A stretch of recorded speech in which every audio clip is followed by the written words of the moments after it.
Hey everyone, hope you're doing well. If you're using this to fall asleep, get cozy, and relax, don't forget to like, subscribe, and drop a comment letting me know where you're watching from. Alright, let's get into the story. Last spring, I was in a rough spot, barely scraping by after moving out on my own. I just left my parents' place, determined not to crawl back, no matter how tough things got. Money was tight, and I was hustling to find a full-time job. But in the meantime, I needed quick cash to keep the lights on. Desperate, I turned to Craigslist, scouring ads for caregiver or housekeeping gigs. Anything to tide me over. I'd worked as a caregiver before, so when I saw a posting from a man claiming to be disabled and needing help with his morning and evening routines due to a bad back, I didn't think twice. His request for assistance with bathing and dressing seemed standard. I knew those tasks could be tough for someone with mobility issues. After responding to a few ads, his was the one that stuck. He replied quickly, and we set up a phone call. On the phone, he came across as friendly and normal, maybe even charming. We talked about his needs, and he explained that he lived in a townhouse a bit far from me, but offered to let me stay overnight since he'd need help in the morning too. I was hesitant about the distance, but the promise of immediate payment and a place to crash sealed the deal. I was broke, and this gig sounded like a lifeline. So late one night, I drove out to his place. My stomach knotted with a mix of nerves and determination. When I arrived at his townhouse, he greeted me at the door. He was decent looking, probably in his late 30s or early 40s, leaning on a cane. His demeanor was polite, and he handed me $200 up front for the nighttime and morning routines, which put me at ease. He introduced himself as an ex-military guy who'd recently had back surgery, explaining why he needed help. The setup seemed legit, and I felt a small wave of relief. Maybe this would be straightforward. But things started to feel off pretty quickly. As we sat in his living room, he offered me a glass of wine, which I politely declined. Then he made a comment about how cute he thought I was. The words hung in the air, and my gut twisted. It was a red flag, but I brushed it off. I was broke, exhausted, and didn't want to bail on someone who'd already paid me. I told myself he was just being overly friendly, and I'd keep things professional. He led me upstairs to his bedroom, where he said he needed help with his evening shower. That's when everything went from weird to horrifying. As he undressed, I noticed he already had a blatant erection. My heart sank, but I froze, trying to stay calm. He asked if I wanted to take my clothes off to make it easier while I helped him in the shower. I firmly said no, my voice steady despite the panic creeping in. To his credit, he didn't push it, but the situation was already way past uncomfortable. As I bent down to pick up a towel he dropped, he touched my butt deliberately. My skin crawled, and I wanted to bolt right then, but I was still processing, still clinging to the hope I could get through this and leave with my dignity intact. I powered through the shower, keeping it as clinical and platonic as humanly possible. I avoided eye contact, focused on the task, and got him in and out of the water as quickly as I could. He didn't say much during it, but the tension was suffocating. Once he was out, he announced he was heading to bed, naked. No pajamas, no nothing. He just sauntered toward his bed, completely unbothered, and told me I'd be staying in the guest room right next to his. My instincts were screaming at me to get out, but I was stuck in a third-floor townhouse, and the logistics of leaving weren't simple. The layout of the place didn't help. He'd installed baby gates on each floor to keep his cat from escaping, which meant I'd have to navigate them to get downstairs. Worse, he'd turned off the lights on the lower floors, leaving the stairwells pitch black. To leave, I'd have to pass by his bedroom door, and the thought of him hearing me, or worse, stopping me, made my blood run cold. I retreated to the guest room, my mind racing. I was exhausted, but sleep was out of the question. Every creak of the floorboards, every muffled sound from his room, had me on edge. As I sat on the guest bed, trying to figure out my next move, I heard his TV blaring through the wall. I quietly gathered my things, shoving them into my purse, my hands shaking. Then, to my absolute horror, I caught a glimpse of him through the crack in his door as he walked to his bathroom, without his cane. He moved swiftly, confidently, no limp or struggle in sight. My stomach dropped. This guy wasn't disabled, or at least not as much as he'd claimed. He'd been putting on an act, and now he was in his bathroom, still visibly aroused, clutching a massive bottle of lotion. The pieces clicked together, and I knew I had to get out, now. I didn't think twice. As quietly as I could, I slipped out of the guest room, my heart pounding in my chest. I crept past his bedroom, praying he wouldn't hear me over the TV. The baby gates were a nightmare. I had to climb over them in the dark, moving like my life depended on it. I felt like an Olympic sprinter, leaping over each one, my purse clutched tightly to my chest. The stairwells were so dark I could barely see my own feet, but adrenaline carried me. When I finally reached the front door, I threw it open, not caring about the noise. As I sprinted to my car, his house alarm started blaring, a piercing wail that echoed in the night. I dove into my car, fumbling with the keys, my hands trembling so badly I could hardly get them in the ignition. My phone started buzzing immediately, his number flashing on the screen. I ignored it, peeling out of the parking lot as fast as I could. Every set of headlights in my rearview mirror felt like a threat, and I was convinced he was chasing me. The 2-hour drive back to my place was a blur of paranoia and relief, my heart still racing as I gripped the steering wheel. When I finally pulled into my apartment complex, I sat in my car for a moment, catching my breath, grateful to be alive and out of that nightmare. I don't know what would have happened if I'd stayed overnight, and I'm glad I didn't stick around to find out. That $200 wasn't worth my safety, and I swore I'd never put myself in a situation like that again, no matter how desperate I got.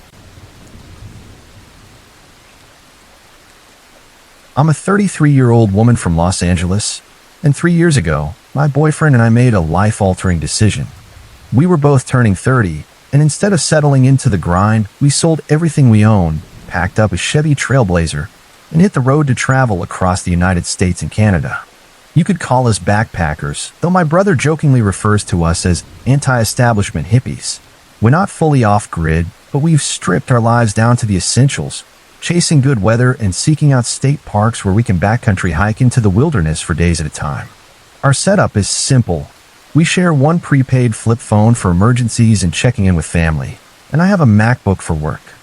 I'm a freelance writer and content creator on retainer with a robotics company, churning out dry white papers and web content. Our goal is to live debt-free with minimal bills, so I rely on free Wi-Fi, which means 1 or 2 trips a week to a city with a Starbucks or library. We steer clear of social media, know next to nothing about Reddit or Instagram, and don't use apps. Our phone isn't a smartphone, so texting isn't even part of our world. Last summer, we decided to explore Arkansas, a state that doesn't get much buzz among hikers but caught our attention for its stunning natural landscapes. We weren't wrong. The rolling hills and dense forests were breathtaking. The state park we chose had lax regulations, no permits required, just a few basic rules, and no need to check in with rangers.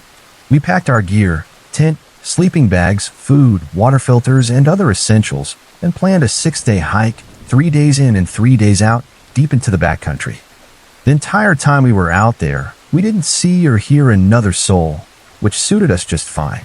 On the first day, as dusk approached, we started looking for a spot to camp, aiming to move about half a mile off the main trail, our usual practice to ensure privacy. We followed what looked like an animal path, a faint track through the underbrush, and stumbled upon a green 2-person tent, almost hidden among the foliage. It was so well camouflaged we nearly missed it. Some backcountry hikers prefer solitude, while others are more open to company.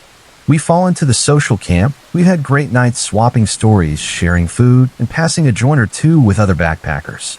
The tent was about 30 yards away, zipped up tight, so my boyfriend called out a friendly greeting to announce our presence. There was no response, no rustle, no voice, nothing. We figured the occupant was either out or didn't want to be bothered, so we changed course, heading in a new direction to give him space. We set up camp, spent the night without hearing a peep, and moved on the next morning, the green tent slipping from our minds. We continued our hike, immersing ourselves in the rugged beauty of the Ozarks, until day 5, when we were looping back toward the trailhead. Once again, we needed a campsite and veered off the trail, following another faint path. To our surprise, we came across the same green tent again, nestled in the same spot. It wasn't unheard of for backcountry hikers to stay put, but most tend to keep moving, so seeing it unchanged was a bit odd. This time, the tent's flap was wide open. My boyfriend called out another greeting, his voice echoing in the stillness, but there was no answer. He turned to me, his brow furrowed. "This is weird," he said. "What if someone's hurt in there?" I felt uneasy from the start. We'd never had a bad experience with other hikers, but we'd heard plenty of stories from the trail, reclusive mountain men who valued their privacy, carried guns, and didn't take kindly to strangers. I voiced my concerns, but my boyfriend was insistent. "It'll be fine," he said, his tone reassuring. "If it gets sketchy, we'll offer them some weed to smooth things over and move on." Against my better judgment, I followed him as we approached the tent. At about 20 yards out, a putrid smell hit us, sharp and unmistakable, the stench of decomposition. My boyfriend had been calling out intermittently as we closed the distance, but when the odor reached him, he stopped dead in his tracks and turned to me, his face pale. What if we find a dead body?" he whispered. My skin prickled with dread. I'd never seen a corpse before, and the thought alone made my stomach churn. But the closer we got, the worse the smell became, thick and suffocating, confirming my worst fears. I was certain we were about to stumble on some old camper's rotting remains. What we found was far worse. Outside the tent lay the 4 legs of a deer, severed and covered in a buzzing swarm of flies. The cuts were jagged, as if they'd been hacked off part way and then torn the rest of the way. It was a gruesome mess. Inside the tent, the deer's head and upper body rested on the ground, but its midsection was wrapped tightly in a blood-soaked blue fleece blanket, the crimson stains pooling at the bottom where the legs had been. The deer was positioned on its side, its lower half facing the tent's open flap. Its tail had been sliced off, and the area around its anus was caked in dried blood, gaping unnaturally as if it had been violated. The mouth was similarly brutalized, the lower jaw bent at a grotesque, broken angle. The tent was fully open, exposing every horrific detail without us needing to step inside. Not that we would have. The smell was nearly unbearable, heavy, sickly weight that made my eyes water. Scattered near the deer's body were a nearly empty bottle of Jergens baby oil, its clear plastic smudged with grime, and a stained green and white fringed kitchen towel, crumpled and filthy. That was all. No other gear, no signs of a camper. My knees buckled, and tears streamed down my face as I choked on a sob. I grabbed my boyfriend's arm, begging him to leave. He stood frozen, his voice barely above a whisper as he muttered, "What the hell?" We didn't need to say anything else. We turned and ran, crashing through the underbrush until we reached the main trail, then jogged as far as our legs could carry us until dusk forced us to stop. We set up camp just off the trail, too shaken to venture far. Neither of us slept. We didn't dare start a fire or use our headlamps after dark, terrified that whoever was responsible might be nearby. We sat huddled in our tent, whispering in the pitch black, dissecting every detail of what we'd seen. Each rustle of leaves or snap of a twig sent my heart racing, my mind conjuring images of some deranged figure, dead deer rapist, as I morbidly thought, returning to the tent, spotting our footprints and tracking us down. I'd never been so terrified in my life. The fear so visceral, it felt like it was clawing at my insides. Just before dawn, we tore down our camp in record time and made a beeline for the trailhead. On our way out of the park, my boyfriend insisted we stop at the ranger station to report what we'd found. The ranger, a young guy about our age, listened with wide eyes as we recounted the scene. His face mirrored our horror, growing paler with every detail. He scribbled notes furiously and asked my boyfriend to mark the tent's approximate location on a map. "Do you know how the deer was killed?" he asked. We hadn't even considered it. We'd assumed it was shot, but the blanket had obscured any bullet wounds, and we sure as hell hadn't lingered to investigate. The ranger thanked us, promising to look into it, and we left, eager to put as much distance as possible between us and that park. The experience changed us. We've since capped our backcountry hikes at 4 days, unwilling to push our luck any further. We're far less eager to call out to other campsites now, and we steer clear of unmanned tents entirely. The memory of that green tent, the mutilated deer, and the eerie stillness of the Arkansas wilderness still haunts me. I don't know who or what was responsible, and I'm not sure I want to. Years ago, when I was about 8 or 9, my family lived in a bustling city, in a cozy two-story house nestled in a suburban neighborhood just outside the downtown core. It was me, my mom, my dad, my older sister, and our two energetic huskies who kept our home lively. My dad worked downtown, so we often found ourselves in the city, whether for errands or just tagging along with him. Our house was our safe haven, a place filled with warmth and the chaos of family life, until one summer night changed everything. It was a Friday in the middle of summer, a typical day that started out unremarkably. My sister was off at a friend's house for a sleepover, leaving my mom and me to spend the day lounging at home, watching movies and enjoying the lazy vibe of summer vacation. As evening approached, we decided to head downtown to meet my dad, who was about to finish work, for some ice cream, a spontaneous treat to cap off the day. We took my mom's car while my dad had his own, and after a fun outing, we headed back home around 9 p.m. It was already dark, the city lights fading into the quieter glow of our suburban street. My mom pulled into the driveway first, and as her headlights swept across the front yard, I noticed something jarring from the passenger seat of my dad's car. The gate in our wooden fence was wide open. My heart skipped a beat. We were meticulous about keeping it closed and locked, especially with two huskies who'd bolt at any chance to explore. My dad stopped the car behind my mom's, and we all got out. My mom was already crouching by the gate, her face pale as she examined the damage. The wooden boards were mangled, half of them bent or snapped clean off, as if someone had used a crowbar or some heavy tool to pry it open. "Someone broke in," she gasped, her voice trembling. Then I heard it, the frantic barking of our huskies, their howls piercing the night from inside the house. My eyes darted to the front door, and that's when I saw the shattered window beside it, jagged glass glinting in the porch light. My stomach dropped, fear washing over me like a cold wave. This wasn't just a broken gate, someone had been in our home.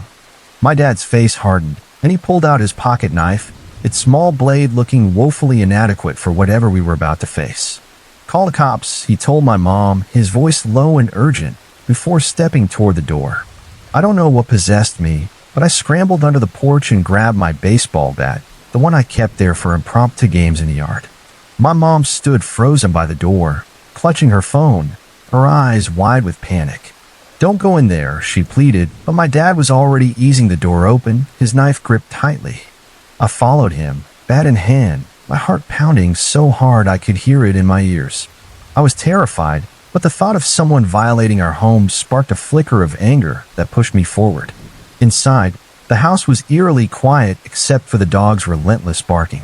The first thing we noticed was the empty spot where the small TV in the kitchen used to sit. "Damn it," my dad muttered, his voice thick with frustration. My fear morphed into rage. Whoever did this had probably torn through the whole house. My mind raced to the living room. Our big TV, my PlayStation, all likely gone. Without thinking, I grabbed a kitchen knife from the drawer and slipped it into my pocket, just in case. Looking back, I'm shocked my dad didn't stop me. I was only a kid, but in the heat of the moment, he was too focused, his eyes scanning the shadows. We crept through the first floor, every creak of the floorboards amplifying my nerves. In the living room, my worst fears were confirmed. The main TV was gone, the cables dangling uselessly. We let the dogs out into the front yard, their barks echoing as they paced frantically. With them outside, the house fell silent, too silent. That's when we heard it, footsteps. Not one pair, but at least two, heavy and deliberate, coming from upstairs. My blood ran cold. There were multiple intruders in our house, and they knew we were home. They must have heard the dogs, seen the headlights, and scrambled to hide. I gripped my bat tighter, my knuckles white. My dad's face was a mask of fury. "Whoever the hell you are, I won't hesitate to blow your head off," he shouted up the stairs, his voice booming with a rage I'd never heard before. I knew he was bluffing. He didn't own a gun, but the threat sounded convincing, even to me. It seemed to work because the footsteps shifted, moving quickly from the master bedroom near the stairs to the other side of the house, neither my room or my sister's. My heart hammered as I pictured them ducking into a closet, waiting us out. Just then, the wail of sirens cut through the night, growing louder as police cars approached. Relief flooded me, but I was still on edge. My mom burst into the house, tears streaming down her face. There's at least two of them upstairs, I whispered urgently. They stole stuff, the TVs, everything. Before she could respond, a loud banging came from the front door. Police, a voice called. I rushed to open it, my hands shaking, and two officers stepped inside, their flashlights sweeping the room. We got a call about a break-in. One said, his tone calm but authoritative. They broke in through the back while we were out. My mom sobbed, gesturing toward the shattered window. They're upstairs. There's at least two of them. The officer nodded. We understand. Stay here. We'll check it out. The second officer drew his weapon, and they moved toward the stairs, their boots heavy on the hardwood. I suddenly felt a wave of safety wash over me, the presence of the police grounding me in a way I hadn't expected. Less than a minute later, we heard shouting from upstairs. Get down. Hands where I can see them.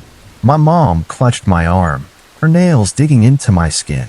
Moments later, the officers descended, escorting two handcuffed men. The first was in his mid-30s, with a scruffy orange beard and mustache, wearing a baseball cap and jeans. His eyes were cold, unreadable. The second was younger, dressed head to toe in black, his face partially obscured. The officer holding him carried a ski mask, suggesting he'd been wearing it during the break-in. As they passed, the bearded man locked eyes with me, his blank, creepy stare searing into my memory. I shivered, unable to look away until he was out the door. The officers explained that they'd found the men hiding in the closet in my room, crouched among my clothes and toys. Both were armed with pistols, a detail that sent a fresh jolt of fear through me. I imagined them waiting in the dark, guns in hand, as my dad and I crept through the house. The police also recovered a large garbage bag stuffed with our belongings, the TVs, my PlayStation, and other valuables they planned to take. They handed it back to us, the weight of it a small comfort amidst the chaos. By then, neighbors had gathered outside, their silhouettes visible in the glow of porch lights as they whispered and craned their necks to see what was happening. The police loaded the men into their cars, and as they drove away, I caught one last glimpse of the bearded man's face through the window, his unsettling stare lingering in my mind. The crowd dispersed, and we were left to process the violation of our home. I was only 8 or 9, and the trauma stuck with me for years. For a long time, I was obsessive about checking the locks every night, my heart racing at the thought of someone breaking in again. We got a house alarm installed soon after, and I started letting one of our huskies sleep at the foot of my bed, their presence a small reassurance. What haunts me most, even now, is the what-ifs. What if we hadn't gone out for ice cream? Would they have broken in anyway? Would they have hurt us, or worse? Had they been watching our house, planning this? The questions still send chills down my spine, a reminder of how quickly safety can unravel. I'm a workout junkie, plain and simple.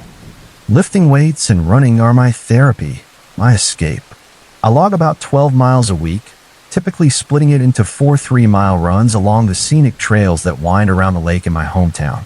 These trails are my sanctuary, secluded enough to feel like an escape from the world, but not so remote that they're deserted. You'll usually spot other runners, hikers, or dog walkers scattered along the paths, especially during the day or early evening. My favorite stretch is a particular trail less than half a mile from my house, a quiet, familiar route I've been running for years. It's where I feel most at home, my footsteps syncing with the rhythm of the lake's gentle lapping. Last week, my routine got thrown off. My local gym was closed for renovations, cutting me off from my beloved weight racks. To fill the void, I doubled down on running, pushing myself to cover nearly twice my usual mileage. Big mistake. My overzealousness backfired, and my tendinitis flared up with a vengeance, a nagging pain in my Achilles that I brought on myself before by ignoring my limits. It's a cycle I'm all too familiar with, and it plays a key role in this story. Let me set the scene for you. At one point, the trail opens up to a charming little picnic area by the lakeside, a spot that's always buzzing with life. There are parking spaces for visitors, picnic tables with grills dotted along the shore, and families grilling burgers or hot dogs, their laughter carrying over the water. It's the kind of place that feels wholesome, quintessentially small town. Tucked behind one of the more secluded tables, there's a narrow dirt trail, easy to miss if you don't know it's there. It winds through dense foliage and leads to a stunning cliff overlooking the lake, a hidden gem with a breathtaking view. I've been coming to this spot since I was a kid, sitting on the cliff's edge to think or just soak in the peace. Our town has always felt safe, so I've never hesitated to hang out there alone, even as a young girl. That detail matters, so keep it in mind. This past week, I was wrapping up what would be my final run before my tendinitis forced me to take a break. It was dusk, the sky painted in hues of orange and purple, and I was approaching the picnic area on my way home. As I neared the park, I considered detouring to my favorite cliff for a quick rest, a chance to catch my breath and enjoy the view before heading back. It's something I've done countless times, but that evening, a strange unease stopped me.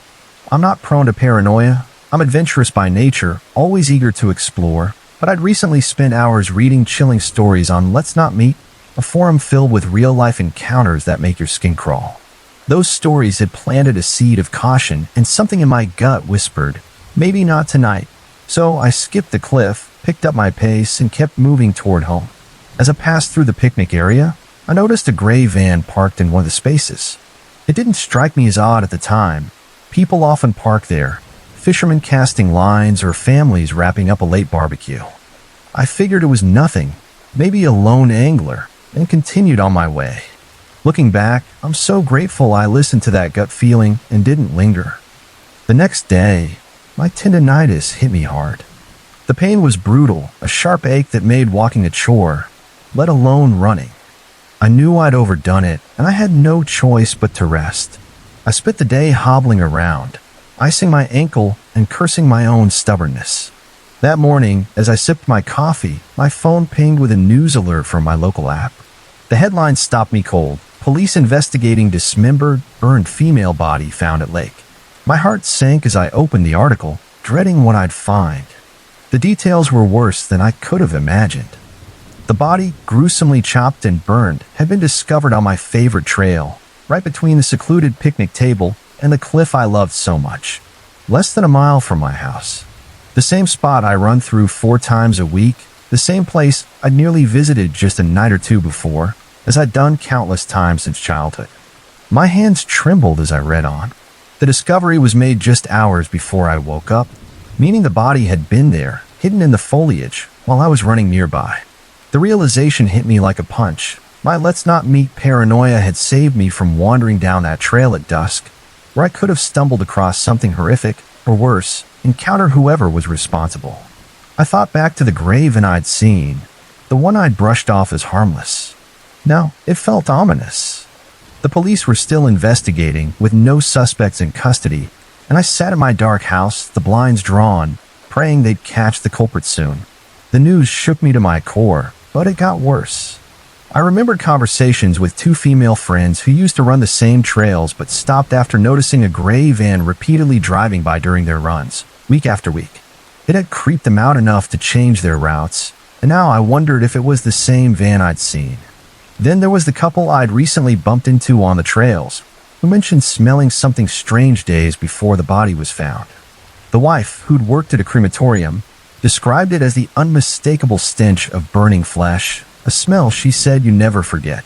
That meant the body might have been burned while I was out running, pounding the trails in my overzealous haste. The thought made my stomach churn. Today, I mustered the courage to visit the site, needing to see it for myself, to process the reality of what had happened so close to home. As I approached the trail, I spotted a man in a suit near the picnic area, his demeanor professional but guarded. He introduced himself as an FBI agent, friendly but tight-lipped. "Stay alert and stay safe," he told me, his tone gentle but serious. "I've got a daughter, too." He didn't share much, but his presence confirmed the gravity of the investigation. I noticed cameras tucked into the wooded area around the burn site, their lenses glinting faintly. I snapped a photo of the spot, though it's hard to make out the details. Just a patch of scorched earth and trampled grass, cordoned off with police tape. It felt surreal, standing where something so horrific had unfolded. I'm still reeling, my mind racing with what if I'd gone to the cliff that night? What if I'd been the one to find the body, or crossed paths with a person who did this? I'm overwhelmed with gratitude that I'm safe, Let my instincts steer me away from that trail. But my heart aches for the woman whose life was taken, her body desecrated in a place I've always seen as peaceful. The police suspect the perpetrator may have fled to Mexico, but there are no answers yet, only questions and a lingering fear that settles deep in my bones. For now, I'm staying off the trails, sticking close to home, and hoping justice comes swiftly. Growing up in a rough neighborhood, a place we'd call the ghetto, wasn't easy. Crime was rampant, and the community was sharply divided along ethnic lines. As a Russian kid, I naturally gravitated toward other Russian friends. In 5th grade, my best buddies were Ron, Andre, and Eli. We were inseparable, the self-proclaimed coolest kids in the world. Together, we built our own Zula, a Hebrew slang term for a private hangout spot you create with your crew, like an American treehouse but grittier, more personal. Our Zula was our kingdom, and the story of what happened there still haunts me. We scouted the perfect location, the crumbling roof of an old concrete bunker, half buried on a steep hill in a field of tall yellow grass. It sat next to a lone tree, surrounded by a sea of swaying stalks, tucked between apartment complexes and a cliff's edge. The spot felt like ours the moment we found it. We roamed the neighborhood, scavenging discarded treasures to make it our own. We hauled back a stained, sagging couch that reeked of who knows, a tattered rug, and a stack of old-school posters featuring scantily clad women. Andre, with a mischievous grin, proudly tacked his posters to the tree, declaring our Zula the most wholesome in town. It was a 5th grader's paradise, a place where we could be kings. Ron, Andre, and Eli had a tradition. Every Wednesday, they'd skip school to hang out at the Zula. As the tomboy of the group, I was desperate to join their boys' club. So I started skipping Wednesdays too. And for a while, it was pure bliss. We'd play cards, debate the hot topics of 5th grade politics, like who was coolest in class, and prank call neighbors, giggling like maniacs. Those days felt endless, filled with the kind of carefree joy only kids can muster. But then Andre, in a moment of sheer stupidity, changed everything. See, when Andre found those posters of naked women on the street, he also picked up something else, a business card for an escort service. One Wednesday morning, as we lounged in the Zula, he decided it'd be hilarious to prank the number on the card. Eli, the group's resident goofball, immediately backed the idea, his eyes lighting up with reckless enthusiasm. Ron and I were skeptical, sensing trouble, but peer pressure is a powerful thing when you're 10. Andre dialed the number, put it on speaker, and we all held our breath. The phone rang and rang until a man answered, his voice dripping with a creepy edge. "You sound like a big boy," he said to Andre, who, thanks to his unusually deep voice for a kid, sounded older than he was. Instead of backing off, Andre, that glorious idiot, leaned into the prank, pretending to seriously hire an escort. He gave the man the address of a street near our Zula and described the field's location in vivid detail: the bunker, the hill, the tall grass. As soon as he hung up, Ron lost it. "Are you insane?" he yelled, storming off in a huff. Eli and Andre, meanwhile, were doubled over laughing, convinced they'd pulled off the prank of the century. I sat on the grimy couch, my stomach twisting. What the hell did we just do? I muttered, half to myself. Is a hooker actually going to show up? Andre and Eli brushed it off, certain the man knew it was a joke. Spoiler, he didn't. 10, 20, 30 minutes passed, and nothing happened. No hooker, no drama. We started to relax, laughing about our biggest achievement yet, and shoving the creepy call to the back of our minds. About an hour later, though, I spotted something that made my blood run cold. A black van pulling up on the street next to our field, the exact address Andre had given. I pointed it out, my voice shaky, but Andre and Eli waved off my concerns, too busy joking to care. I kept my eyes glued to the van as it crawled up and down the street, like it was searching for a way into the field. The terrain was too rough, locked between apartments and a cliff, so parked back at its original spot. I expected a woman to step out, but instead, 2 men emerged, their figures dark and purposeful as they started trudging up the hill toward our Zula. Panic gripped me.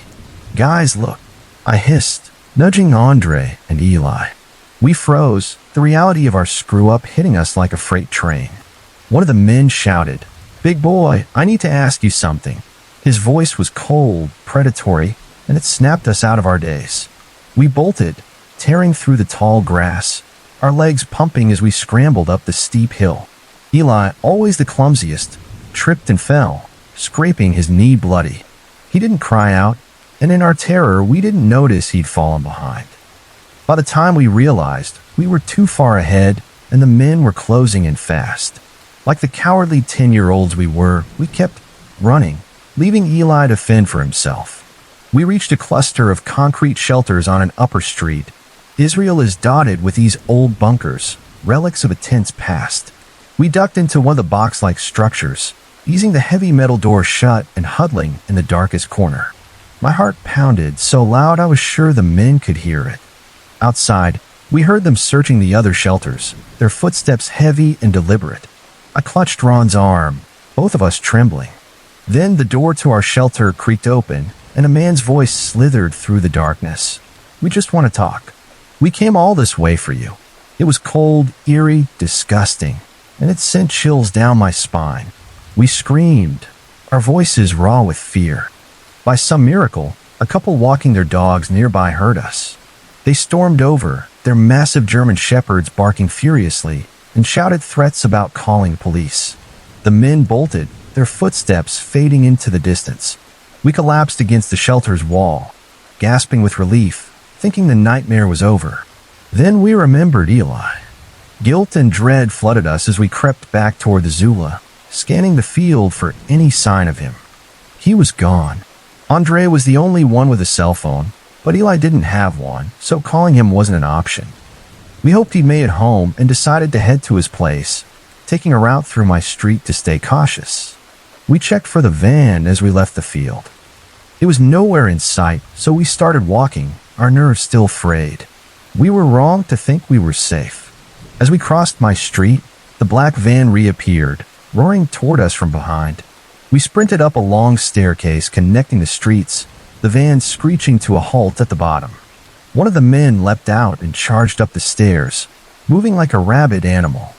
"You have such a pretty ass, it's gonna be mine," he yelled at Andre, among other vile things that made my stomach turn. We weren't fast enough. Halfway up, he grabbed Andre, yanking him back.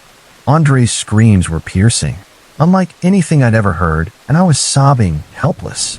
In a split-second burst of courage, or maybe desperation, I spotted a rock on the ground. I grabbed it, ran back down a few steps, and hurled it with all my might, nailing the man square in the head. He staggered, loosening his grip on Andre, who tore free and ran like his life depended on it, still screaming. But now the man's rage turned to me. His face contorted with fury, and I knew I was in deep trouble. "Grab her, she'll do," the other man shouted from the van.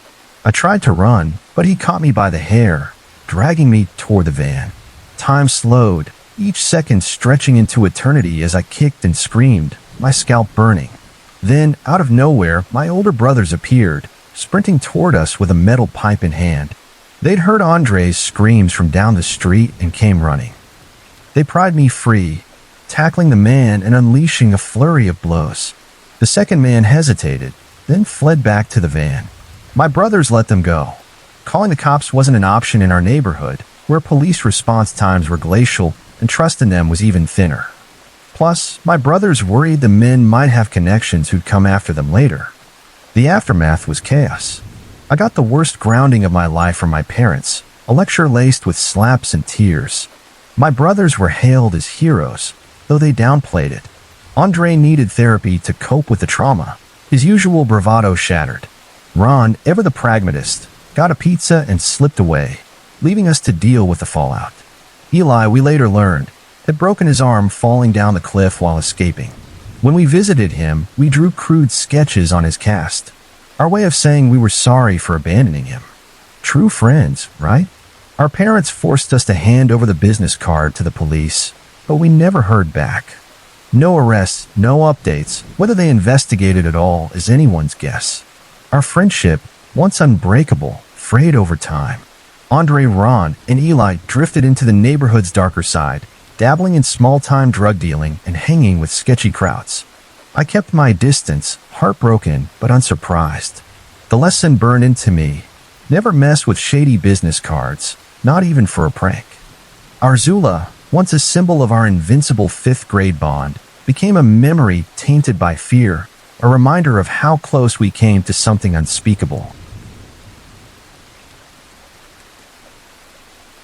I grew up in a small town in Virginia, the kind of place where nothing much ever happened. Life there was quiet, almost painfully boring, with the same routines and familiar faces day in and day out. After graduating high school, I moved to a neighboring town, but I still make the drive back often to hang out with old friends. A couple of days ago, I headed over to pick up my best friend so we could catch a late-night movie. It was around 9:30 p.m. when I pulled onto her street, the neighborhood dark and still under the glow of streetlights. As usual, she was running a bit behind. I texted her to let her know I'd arrived, and she replied, asking me to wait in the car for a few minutes while she finished getting ready. This was standard procedure with her, so I didn't mind. I settled in, scrolling through my phone, catching up on messages and killing time. About 5 minutes later, I heard a tug on the passenger side door. Assuming it was my friend, I reached for the unlock button to my left, my eyes still glued to my phone. Something made me pause, though, a split-second instinct, and I glanced up. Holy hell, I'm so glad I did. Standing right outside the door, yanking on a handle, was a man dressed in a grotesque Halloween clown costume. I'm not kidding, a full-on nightmare-inducing getup, complete with a twisted clown mask, an orange wig, and a torn, striped jumpsuit. It was like a scene ripped straight out of a cheesy teen slasher flick, and at first, I was more weirded out than scared. It was almost Halloween after all, so my initial thought was that this was some sick prank. I've never been one of those people with a phobia of clowns, so my concern wasn't about the costume. It was the fact that some creep was trying to get into my car. He was pulling harder now, the door rattling and the car shaking with his effort. He pressed his right hand against the window for leverage, his left hand gripping the handle, and that's when I saw it, a massive hunting knife clutched in his fist. I know it sounds like a cliche, but there it was, glinting in the streetlight. My blood turned to ice. Fear paralyzed me, rooting me to the seat. I couldn't scream, couldn't move. My brain was stuck, grappling with the surreal horror of the moment. I kept hoping it was a prank, that he'd laugh and walk away, but then he stopped pulling and turned his head to the left, his muffled voice carrying through the glass. I flicked my eyes to the rearview mirror and felt my heart lurch. He was talking to another man, also dressed as a clown, his silhouette looming behind my car. You're probably wondering why I didn't just peel out and drive away. I couldn't. A parked car was directly in front of me, blocking my path, and the second clown was standing behind my vehicle, cutting off any chance of backing up. This whole ordeal had unfolded in maybe 45 seconds, but it felt like an eternity, my mind struggling to process the danger. The first clown moved to the back passenger door, yanking on it, while the second one circled around to my driver's side window. He tugged with even more force, his hands straining against the lock. I was certain he'd break it, the door creaking under the pressure. My survival instincts finally kicked in, and I fumbled for my phone, dialing my friend's number. The last thing I wanted was for her to walk out her front door and straight into this nightmare. She picked up, and I could barely get the words out, my voice breaking as I sobbed into the phone. Call the police. There are 2 guys in clown costumes trying to get into my car. They've got a knife. I was screaming so loudly, I didn't notice at first that the tugging had stopped. The clowns had frozen, their masked faces turned toward me, listening. Mustering every ounce of courage, I yelled. I called the police. They're on their way. They exchanged a glance across the roof of my car, one shrugging at the other in a way that felt eerily casual. The clown by my window slammed his fist against the glass one last time, the impact making me flinch, and then they both took off, sprinting behind my car into the darkness.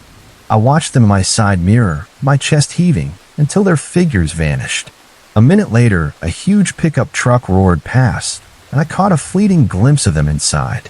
One was hanging out the passenger window, waving the knife in my direction, the blade catching the light.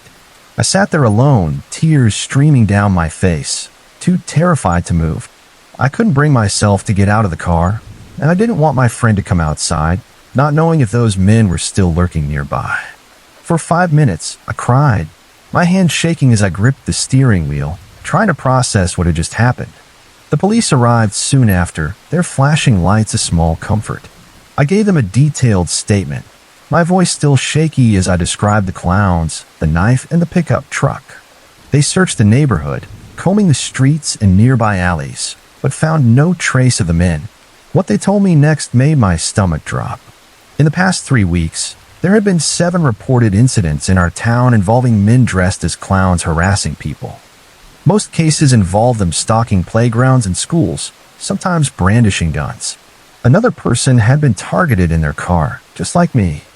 There was even an Instagram account, allegedly run by this group, posting cryptic warnings telling people to stay indoors at night and listing locations they planned to hit next. The police had no solid leads, but they believed multiple men were involved, possibly coordinating their attacks. My once sleepy town is now gripped by fear. The clown sightings have spread to neighboring counties, and the incidents are growing more aggressive.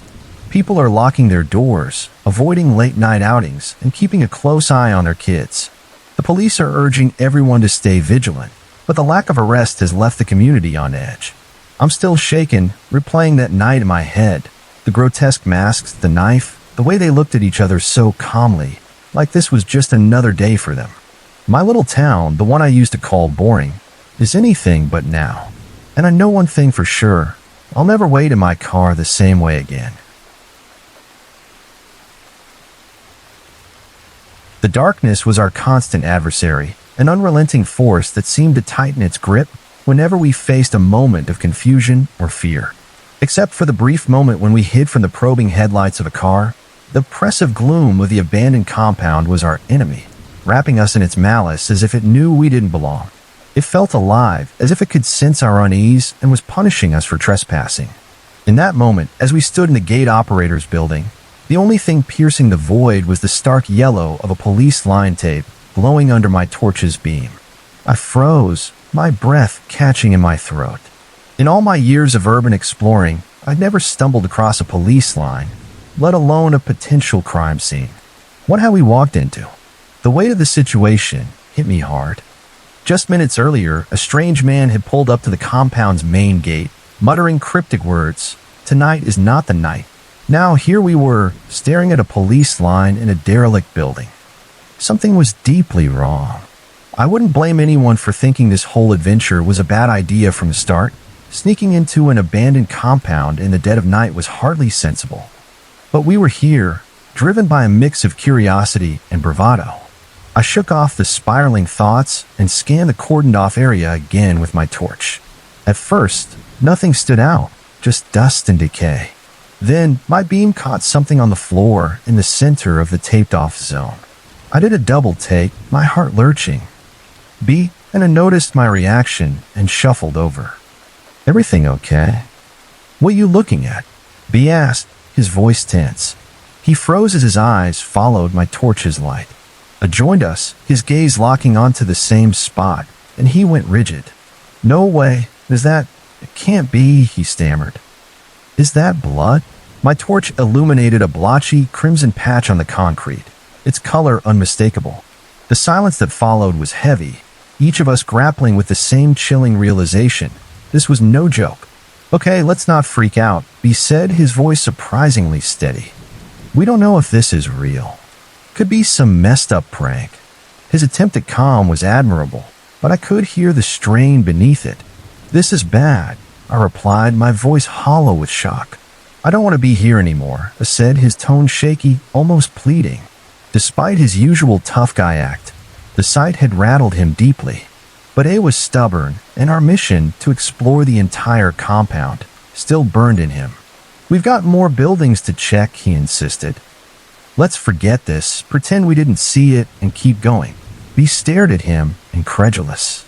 "You still want to keep exploring after this? Are you hearing yourself?" I didn't look away from the stain, my mind racing. Did I want to continue?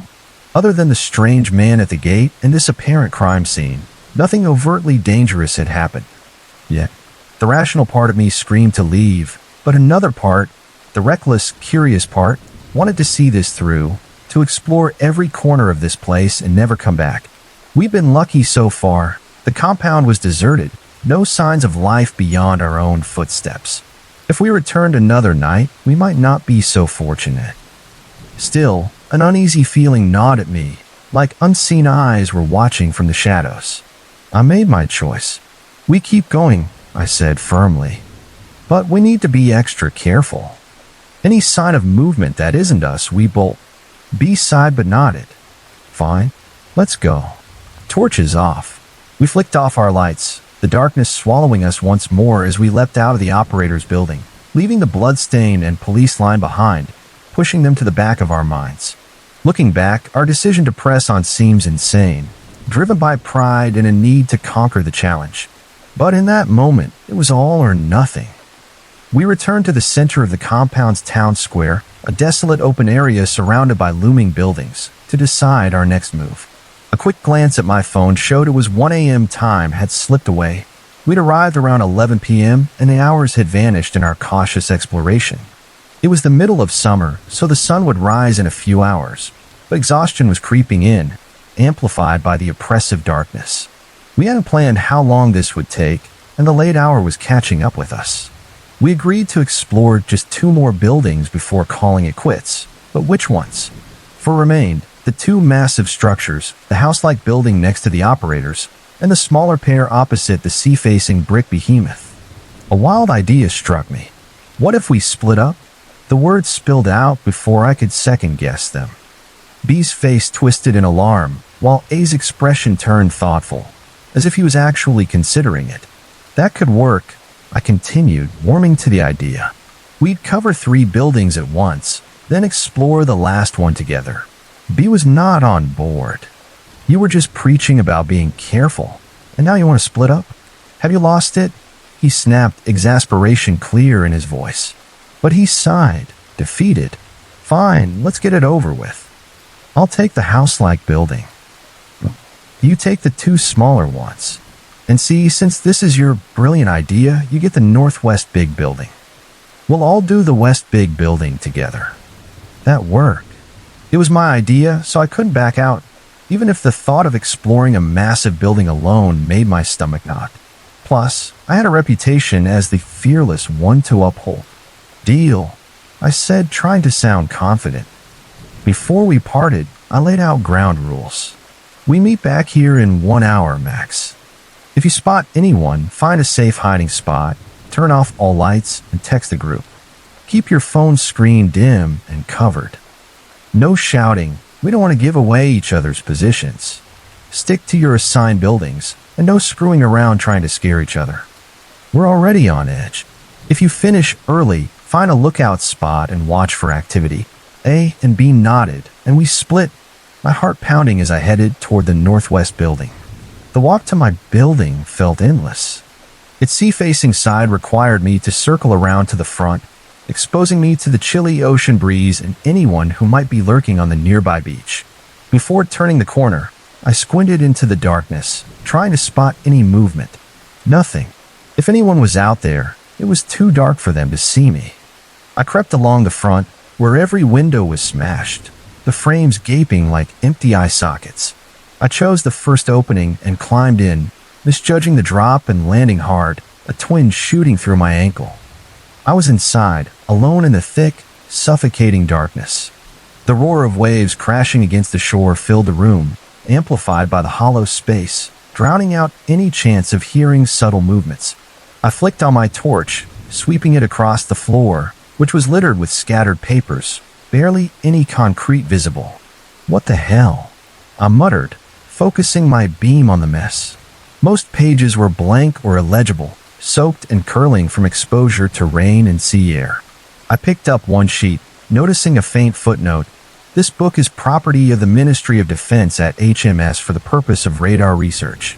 This document is protectively marked and is for the eyes of authorized personnel only. Radar research? It clicked. Those old radars on the roof. I sifted through more pages, hoping for insight, but found nothing useful. A large, old-fashioned weighing machine dominated one corner, its circular metal frame resembling a grandfather clock. It looked intact, the needle resting at 0. Curious, I pressed my foot on the plate, and the needle twitched.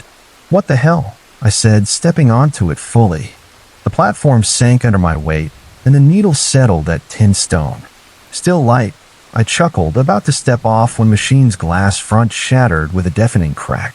The needle shot out like a spear, grazing past my eye. The platform gave way, my knee buckling as I stumbled back. Damn, that was close. I gasped, my pulse racing. Too close. I decided to keep moving, shaking off the near miss. I pushed through a slightly ajar door into a long, pitch-black corridor that seemed to stretch the length of the building.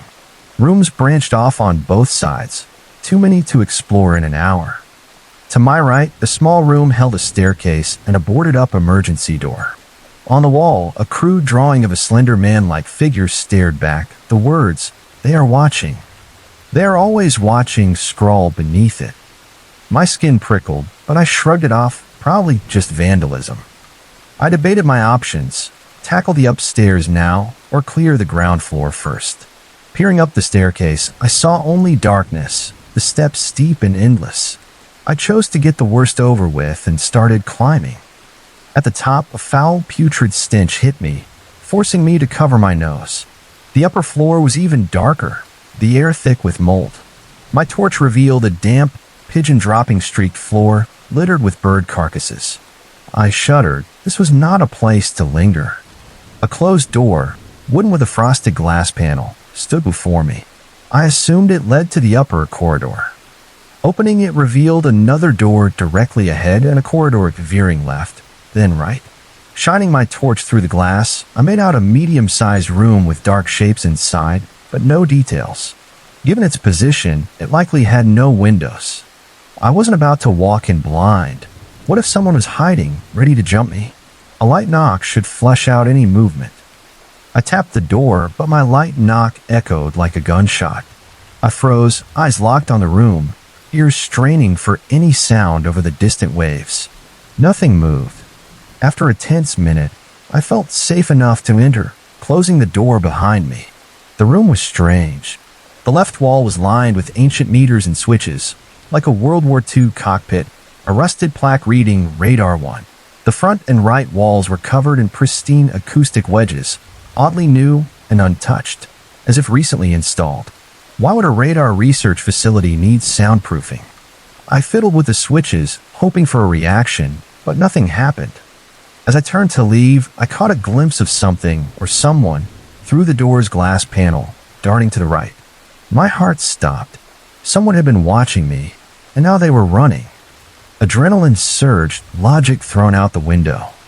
If they had the nerve to spy and then bolt, I'd chase them down and find out who they were. "I'm gonna get you, you little bastard," I yelled, flinging open the door and sprinting after them, slamming my hands against the walls for balance. I tore down the corridor, turning right into a new stretch, and then I felt it. A rush of air. My feet left the ground, my body pitching forward. The corridor had no floor. Instinct kicked in, my hands shooting up to grab a narrow ledge. I dangled over the void, the floor below a distant shadow, my fingers straining to hold on.